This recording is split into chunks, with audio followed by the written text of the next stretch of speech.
Hello and thanks for joining us from our studios in Israel.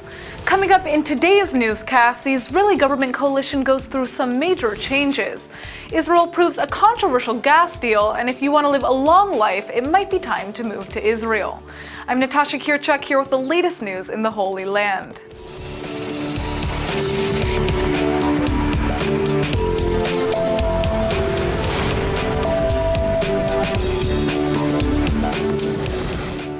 It seems like the only thing that people are talking about right now in Israel is a new coalition agreement. Avigdor Lieberman is set to replace Defense Minister Moshe Ya'alon after his resignation from the position. Ya'alon stepped down after citing a lack of faith in the current Likud government, but the Israeli Prime Minister says that the move had to happen. השינוי בחלוקת התיקים לא נבע ממשבר אמון בינינו. הוא נבע מן הצורך להרחיב את הממשלה, וזאת כדי להביא יציבות למדינת ישראל מול אתגרים גדולים שלפניה.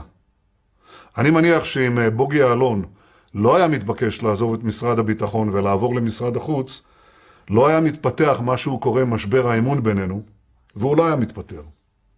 Israel's defense minister Moshe Ya'alon resigned on Friday, claiming the nation was being taken over by extremist elements. The move came after the prime minister announced his decision to replace Ya'alon with the far-right politician Avigdor Lieberman, all in an effort to strengthen the Likud coalition. אך לצערי הרב מצאתי עצמי לאחרונה במחלוקות קשות בסוגיות ערכיות ומקצועיות עם ראש הממשלה, מספר שרים וכמה חברי כנסת. Ya'alon has turned down the prime minister's offer to become foreign minister, and his spot is being taken by American-born Temple Mount activist Yehuda Glick. Now that Ya'alon has resigned, the governing Likud party is moving forward with its deal to bring Israel Beitenu into the coalition, and an agreement is expected to be reached today.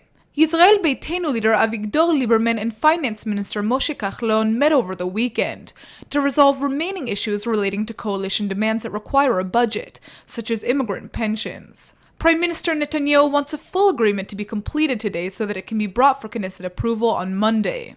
If approved, Lieberman will take over the defense ministry, and Israel Beitenu will gain control of the absorption ministry.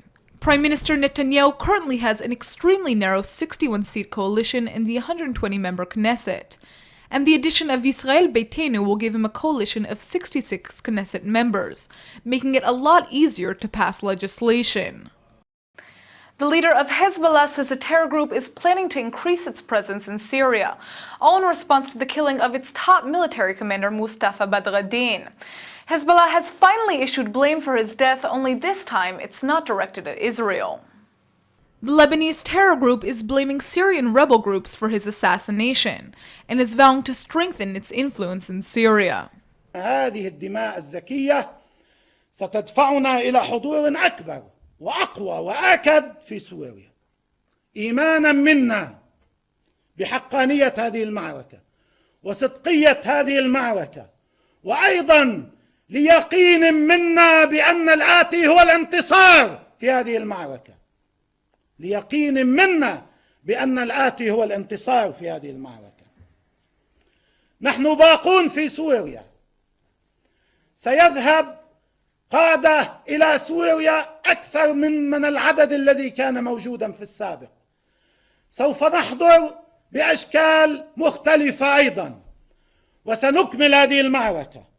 Hezbollah military commander Mustafa Badreddin was killed by shellfire from Sunni Islamist rebels this month, and his death marked one of the biggest blows to Hezbollah. The Iranian-backed terror group has provided crucial support to the Syrian army, and is estimated to have lost around 1,200 fighters in the Syrian civil war.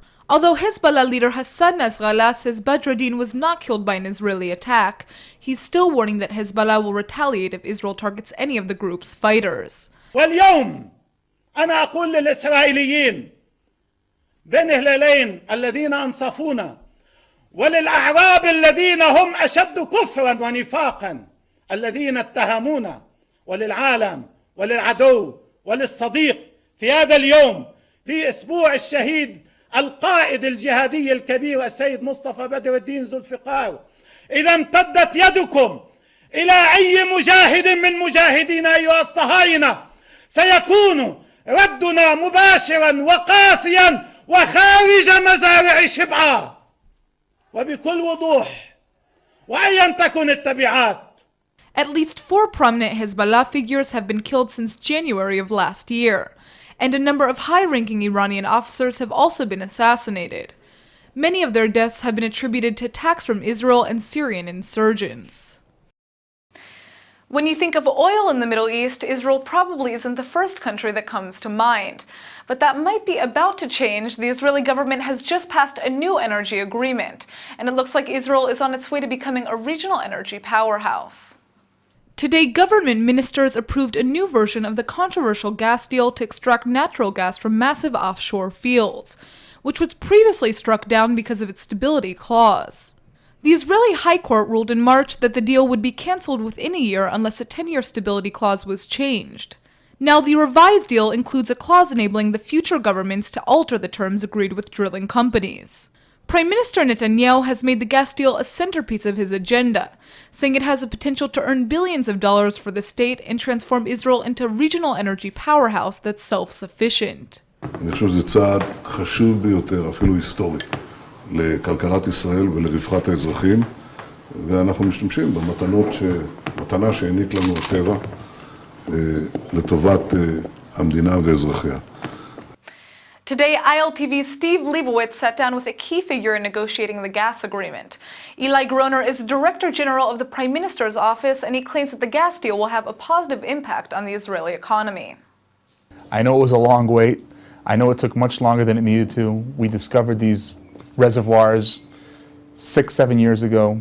There's been a long bureaucratic process, but the end is finally here. With the beginning of this government, the Prime Minister Netanyahu made it very clear that one of his primary missions was to develop a natural gas framework, which would enable us to develop large reservoirs off the shores of Israel. I'm talking about Leviathan, I'm talking about Karish, I'm talking about Tanin. What's amazing about these discoveries and what's amazing about this framework that we've been able to put together is that Israel is on its way to becoming self-sufficient and generating its own energy security. We told the companies, we said, listen, we wanted to give you the stability clause, we understand why you wanted it, but the process involved in doing that is too time demanding, too time consuming, and we need to move forward.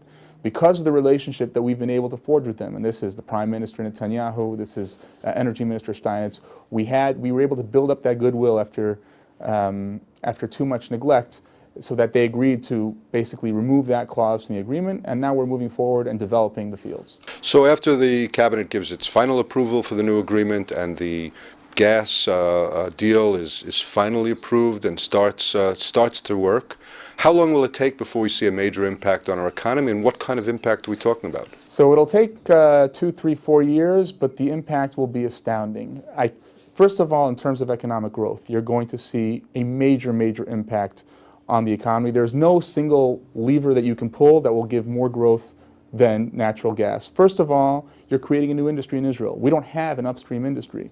You're creating jobs, you're creating development, you're creating an industry of engineers that didn't exist in Israel prior. So that's one dimension of it. The second thing that you're doing is you're actually going to be providing cheap sources of energy for factories, for companies that until now have been using more pollutive, more expensive sources of energy.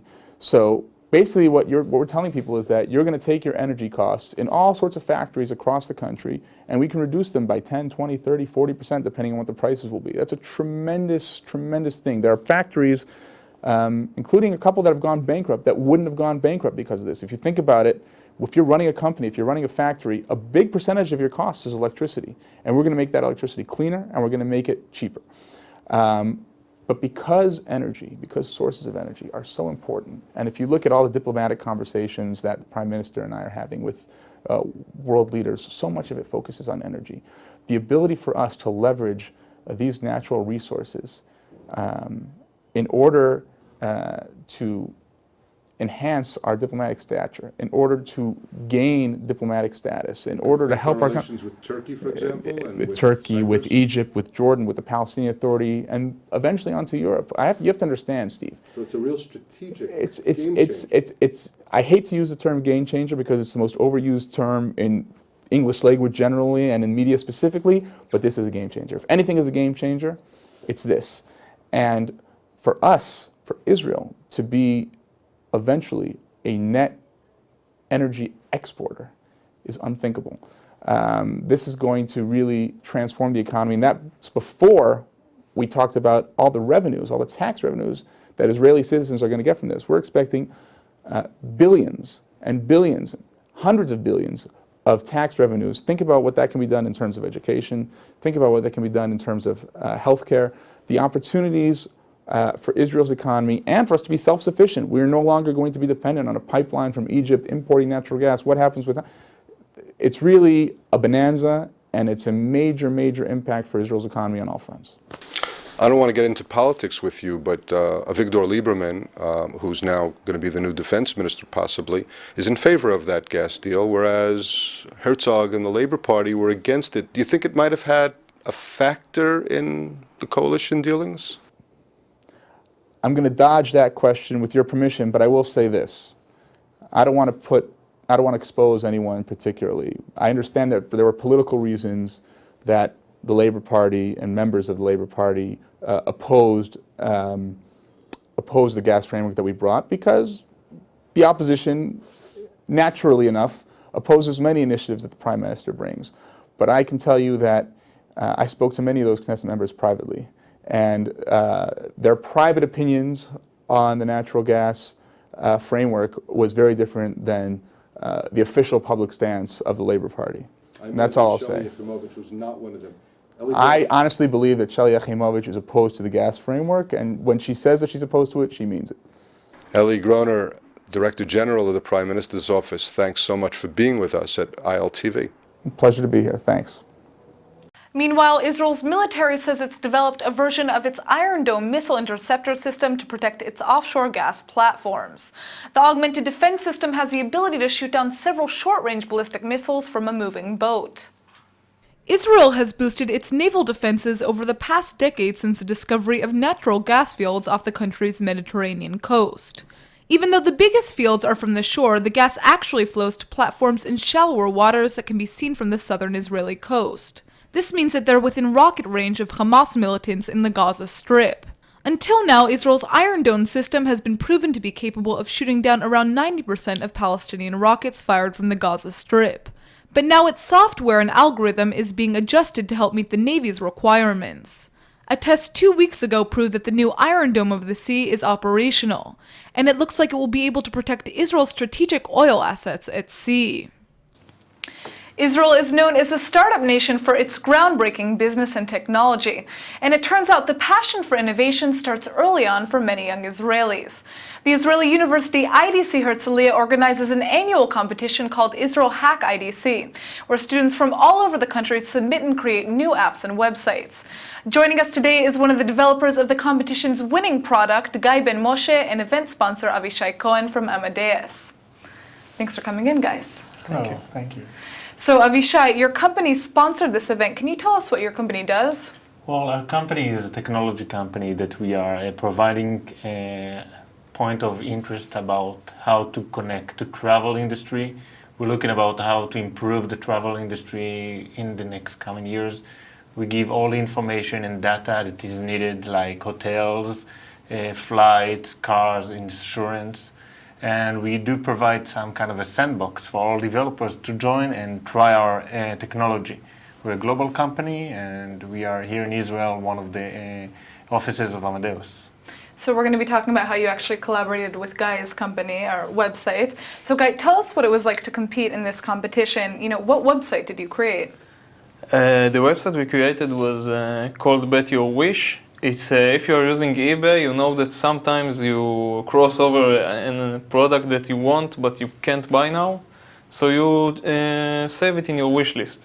You said that you will come back and buy it, but no one ever comes back to buy the item. So our website gives a chance for people to buy these items that they save in the wish list and they can never buy at the full price. So it's working like that. You bet for a portion of the full price of the product, and the higher you pay, the more chances you get to win the product once everyone is paying its full price. For an example, because it's a bit complicated. Right, yeah. So let's say there is a product that costs $100, and everyone is betting on it. So someone is betting $2, someone is betting $5. until it get filled up to the 100 ceiling, and then lottery comes up, and Bid. your bid is your chance to get the item. So let's say if someone paid $5, you have 5% of winning the item. Understood. Okay, Yes. interesting. Interesting. So how did you guys come up with this idea? We came to the Hack IDC without any idea. It took us about 4 hours to think about something that we can implement within the time cap. It was 36 hours. And Right, so that's how this competition works, just to clarify. You have a short time frame, Yeah. a 36-hour time frame to come up with a really cool idea, and then if you're good enough, you win, which is what happened to you guys. You actually Yeah. won, right? Most of the times you come with the idea from home, Okay. but we couldn't, we didn't have the time to come with the idea. So we thought about it there. So when everyone started programming, we thought about an idea. And 4 hours about the starting point, we started implementing the idea. So that's probably a lot of stress, I can imagine, when you're in that. Yeah, but it yeah. must, A lot of fights between the crew and everything, but we settled up. Well, kol hakavod, congratulations for actually winning without having arrived to the actual event with an idea. So Avishai, they created this really cool website, and now your company is actually using it, right?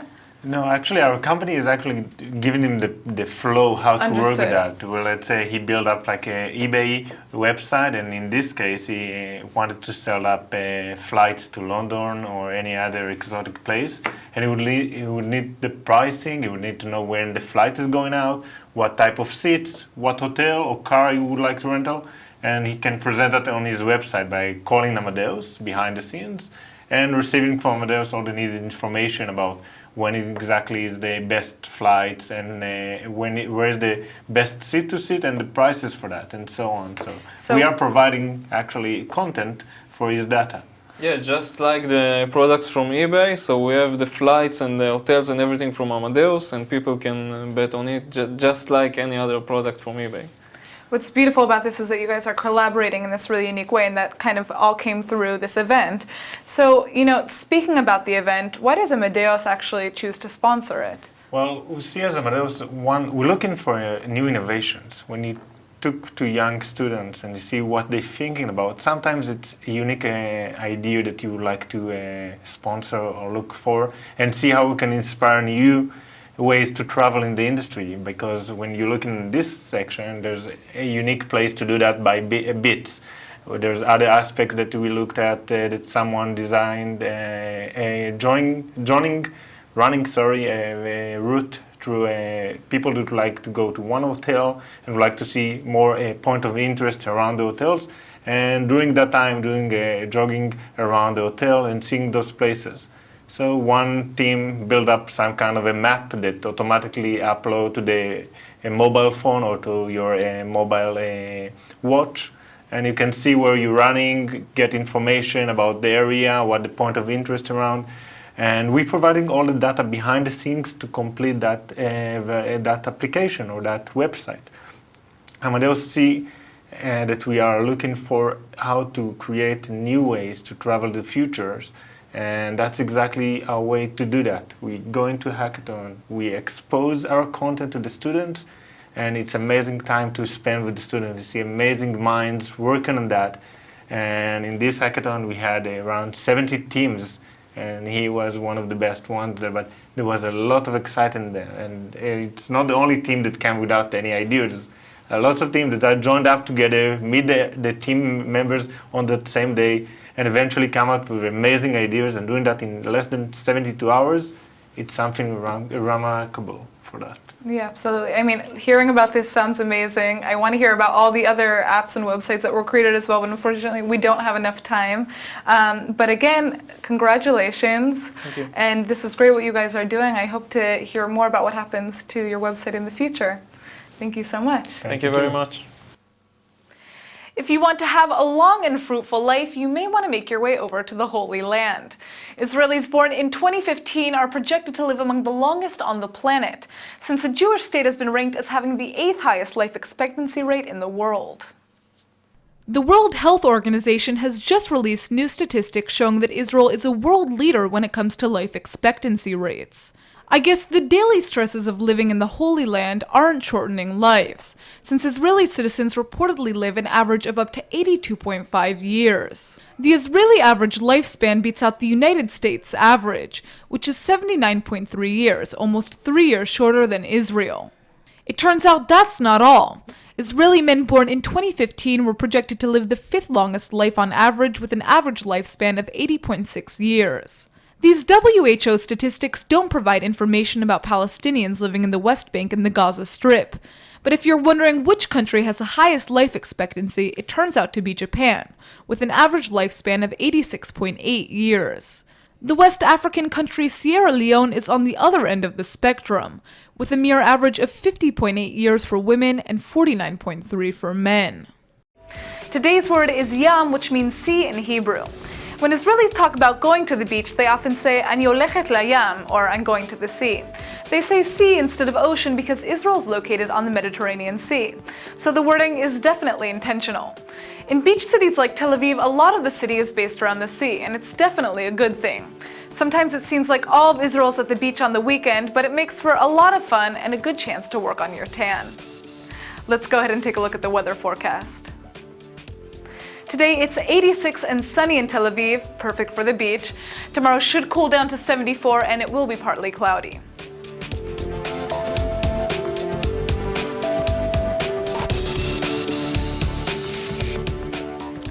Alright everybody, that's it for today's news. Today's exchange rate is 3.89 shekels to the American dollar. Remember to sign up for our daily newsletter at iltv.tv and don't forget to check out our next update at 8 p.m. Eastern Time. Thanks for watching and we'll see you tonight.